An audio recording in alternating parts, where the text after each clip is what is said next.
Now, we're going to go through some of this in detail and really get an understanding of what they're talking about. Now, does everybody remember this epoch in American? Mm-hmm. So this is Colin Kaepernick. Now, principally, and I know that this created a lot of vitriol. Some people loved him. Some people vehemently hated him. Mm-hmm.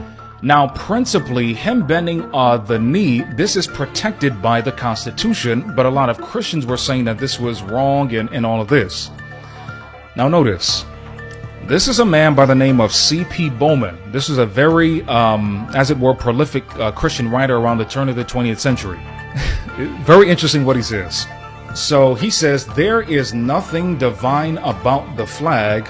Only as the flag stands for liberty and justice is it worthy of respect. Sure, yeah. Mm-hmm. Now, even before, notice what he says.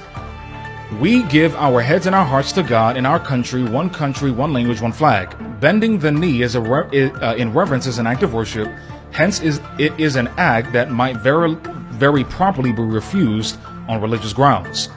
Notice, the Romans held that the state was divine. Indeed, the Roman state was the chief divinity, from which all of the gods of Rome derived their dignity. But God forbid that a like idea should ever attach to this government in the minds of American citizens. So unfortunately, we've gotten to the place where even the American hierarchy, the American state, is literally seen as divine. So again, any symbol associated with that divinity is going to be venerated as if it's God itself. And so as a result of that, when the man, was bending against the flag and all these things, people were acting as if God himself was being attacked, but he wasn't. Mm-hmm. He wasn't. Because a lot of times there's something called cognitive dissonance. And especially a lot of us as Christians don't realize that the empire of the United States is not going to last forever. I mean, sometimes it's as if we think America is just going to continue. Right. Yeah. But the Bible is very clear that Jesus is about to set up an everlasting kingdom that's not only going to do away with the United States, but do away with Russia, Ukraine, Iran, all of these nations. Mm-hmm. And so we have to be in that mindset and understand that. You can see some of that same idealism coming out recently in the news with J.D. Vance's wife, because she's Hindu. Yeah, she comes from a Hindu family. Her parents are practicing Hindus. She's a Hindu. And the MAGA tribe, I guess for lack of a better word, was very upset about that. Yeah. And thought that he shouldn't be picked as a running mate because she was Hindu.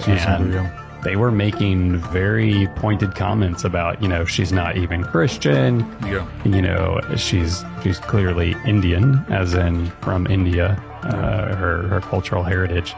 And they were making comments like, the Indians are just trying to take this country over. And you could see very much this Christian nationalism. It wasn't an argument when the Catholic was president.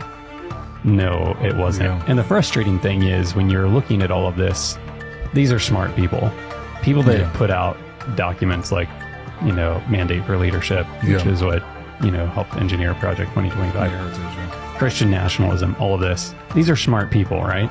Very smart people. So logically, if we already know that if you want to change the direction of a nation, you use the media. Well, then why are they going to the legal system? If you want to improve the country and you want to improve its morality, then shouldn't we be improving the media? Or maybe just do away with it? Yeah. It's a very good point. I mean, they know how powerful the media is. Instead, we go and try to maneuver legally instead of changing the other. Right. Exactly. Or don't recognize and say, hey, could this be contributing to this immoral situation? I say that, and one of the things that the Seven Mountains Mandate is looks at is the arts and entertainment industry. But still, it's almost like putting the cart before the horse.